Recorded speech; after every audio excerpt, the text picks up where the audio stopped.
Me chamo Maria Jerônimo, sou graduanda do curso de História na Unilab. Eu sou Thiago Romário, também sou graduando no curso de História e esse é um trabalho da disciplina Tópicos em Brasil 1, do professor Fernando Afonso. A gente vai abordar aqui a chegada dos portugueses, o primeiro contato com os indígenas e o início da colonização. Vamos lá, vai dar certo!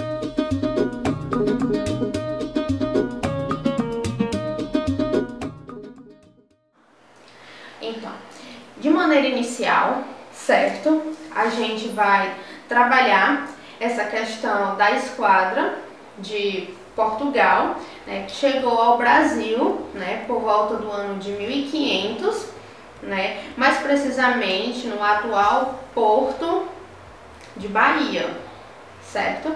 Então, diante dessa chegada dos portugueses, né, a gente deduz, né, diante dos livros didáticos e de documentos históricos, um estranhamento entre os portugueses e os indígenas.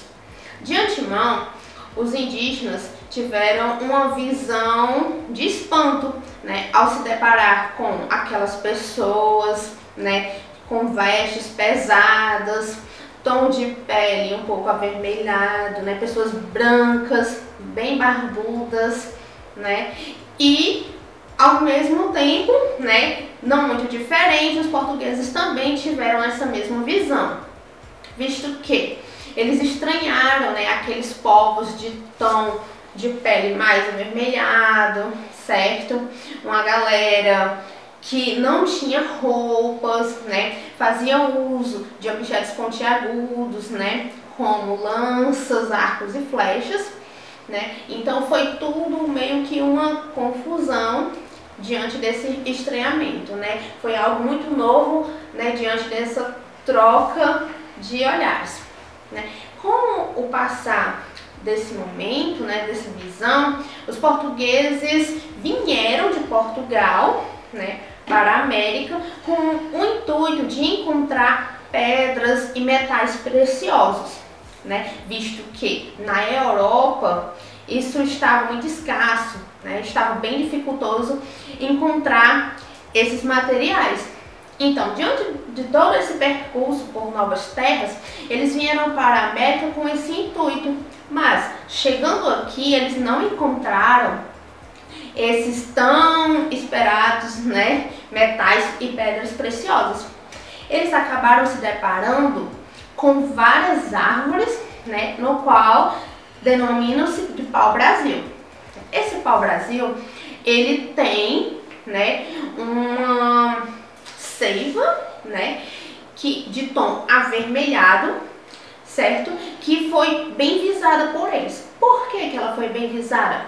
Porque ela, né, produzia uma tintura que poderia ser usada em tecidos finos, certo? E poderia ser comercializada diante dos outros lugares. Então, sem contar que o tom avermelhado na época significava luxo, riqueza. Então, era um ponto a mais para os portugueses investirem nesse material, nessa árvore. Então, diante dessa visão ambiciosa, os portugueses, eles começaram a ter uma ideia, a ideia de escambo. Ou seja, eles começaram a trocar materiais com os indígenas, certo? Então esses materiais seriam espelhos, roupas, pentes, certo? Alguns botões, algumas coisas, né, deles próprios. Então eles foram trocando, né, com os indígenas através, né, visando a mão de obra. Ou seja, eles ofereciam esses materiais, né, em troca da mão de obra indígena. Ou seja, eles começaram a utilizar, né, os indígenas para trabalhar gratuitamente para eles, né, fazendo a retirada do pau-brasil para exportação. Então, esse foi um momento de uso e exploração. Olá, tudo bem? Junto com a minha colega, né, eu sou Thiago Romário e também, né, sou aluno do curso de História da Unilab. E nessa videoaula que a gente está propondo, eu também vou tecer alguns momentos, vou falar um pouco com vocês. E a minha entrada aqui para bater um papo é sobre a questão do primeiro contato, como a minha colega já colocou de início, mas também é muito importante que a gente fale de um documento que há uns anos atrás ele se tornou muito importante, que alguns até falam que é a certidão de nascimento do Brasil. Só que a gente tem que se lembrar que em 1500, né, ainda não existia Brasil, ainda era América Portuguesa. Mas esse documento é a carta que Pedro Vaz de Caminha faz ao rei de Portugal, né? E nessa carta ele coloca justamente as primeiras impressões desta nova terra, né, que foi descoberta, como eles falam, né, pelas esquadras de Cabral. E nessa carta, sendo um pouco mais objetivo, né, ele retrata muito o primeiro contato com os povos nativos desta terra, né, que são os povos indígenas que aqui já se estabeleciam, né, já moravam aqui em terras brasileiras. E nessa carta que Caminha envia, né, escreve ao rei de Portugal, ele coloca as impressões e o espanto, né, espanto esse que fala principalmente do quanto aquele povo que eles encontram são diferentes deles, né, um povo que vem nu, né, de cabelos estirados, né, cortados acima das orelhas, sem vergonha, como fala, né, sem vergonha das suas vergonhas, que é a questão, ele chega a citar também que o quão aquele povo que eles estavam tendo contato eram puros, né? Ele não percebia a malícia daquelas pessoas que ali estavam, né? Então, esse pensamento remete também à questão de uma terra nova, né? Até mesmo remetendo ao próprio Éden, né? Que é um local de extrema pureza e unidade.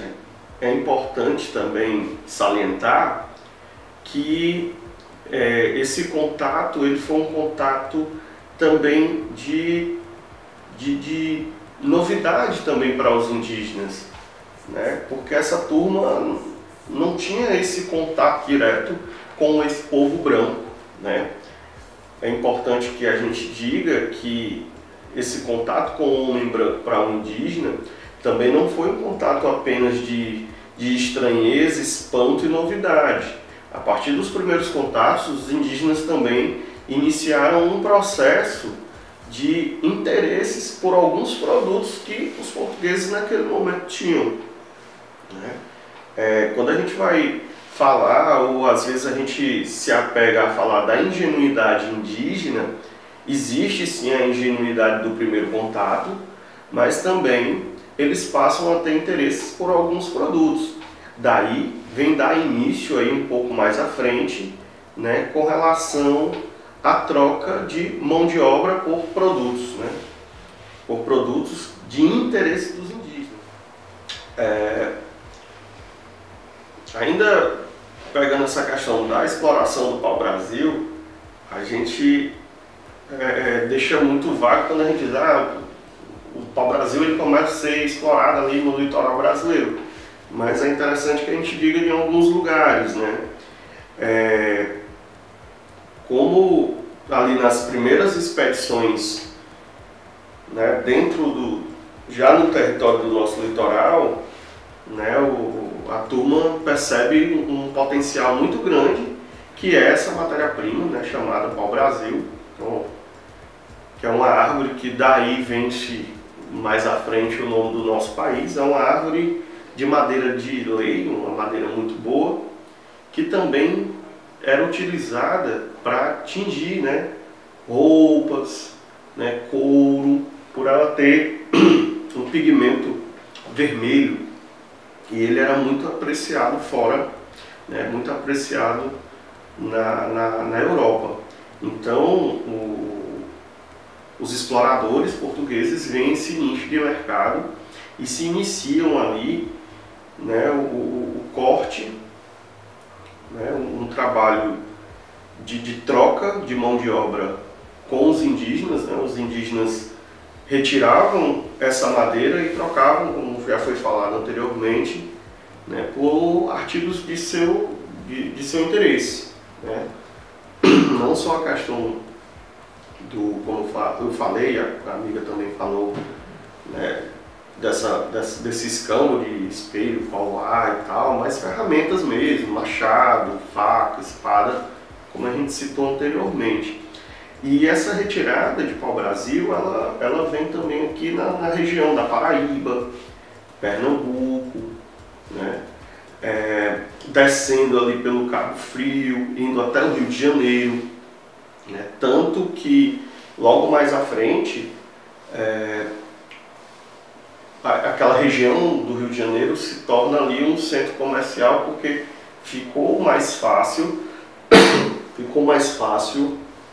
escoar essa matéria-prima para a Europa, né?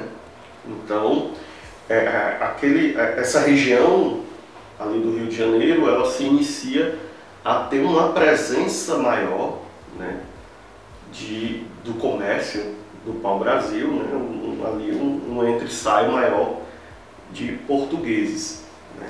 Só a partir de 1530 que os portugueses começaram a se interessar em colonizar, né, as terras americanas, né?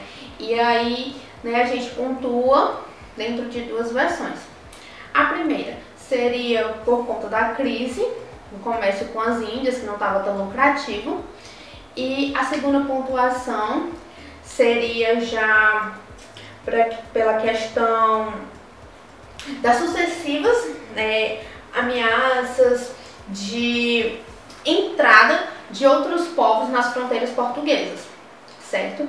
E aí, com o passar do tempo, mais precisamente em 1565, né, as capitanias, né, portuguesas, do governo português, né, ele teve a ideia de criar um estado que mais tarde a gente chama de Rio de Janeiro, certo? A fim de manter um certo poder. Isso, né, antes disso acontecer, né, eles expulsam um certo povo que invadiu, né, o território português. Esses povos, né, são os franceses, né? A exemplo disso, a gente tem uma invasão francesa na bacia de Guanabara, né, que eles passaram em torno de 10 anos, né, em terras americanas de domínio português, certo? E diante desse domínio, né, os portugueses tiveram a ideia de criar esse estado, né, para poder dizer, não, esse território é meu. E esse estado a gente denomina no estado de Rio de Janeiro, né? E diante disso, dessa criação desse estado, os portugueses pensaram a ideia de centralizar, né, fortalecer, né, o seu domínio dentro do Brasil. E aí eles começaram a criar as capitanias hereditárias, né? Então, as capitanias hereditárias foram nada mais nada menos que divisões de terras, né, para poder caracterizar o sistema de colonização, de domínio português dentro do território brasileiro. Como esse trecho já vai partindo um pouco para o final, que é o início, né, o pensamento do início de uma colonização no Brasil, né, que a gente fala da questão das capitanias hereditárias, é interessante entender um pouco de como é que elas funcionam e também o quanto elas interferem nesse contato e vamos dizer, não vou dizer no dia a dia, mas como seria, né, a reação também com relação aos indígenas nesse processo, portugueses, né, e indígenas. Lembrando que até o presente momento, né, nesse período de 1500 até 1530, vai subindo um pouco, nesse períodozinho aí de 50 anos de de portugueses em terras americanas, né, sul-americanas, né, que é como é que eu não posso citar, porque até então não é Brasil, mas essa América portuguesa, né, como alguns escritores começam a citar, essa divisão em capitanias hereditárias, no caso, cedendo faixas de terra, né, a alguns donatários, elas davam ali alguns direitos aos mesmos, né? Lembrando que quando os portugueses aportam aqui no nosso litoral, eles ainda, a exploração, né, no caso que eu digo a exploração no sentido de reconhecimento de terras e tal, eles começam a pensar, a adentrar um pouco mais no litoral em busca de algumas riquezas. Lembrando que as riquezas encontradas no princípio, né, dessas explorações é a exploração do pau-brasil, né? Com isso, com a abertura das capitanias hereditárias, né, você entrega ali senhores, né, pessoas que são responsáveis também de já pensar em outro tipo de exploração nesses territórios. Lembrando que dentro desses territórios, né, adentrando esses territórios, se adentrava também em territórios indígenas, né? Aí se inicia alguns conflitos, né? Aí se inicia um processo mais como eu posso dizer, de embate entre portugueses e indígenas aqui.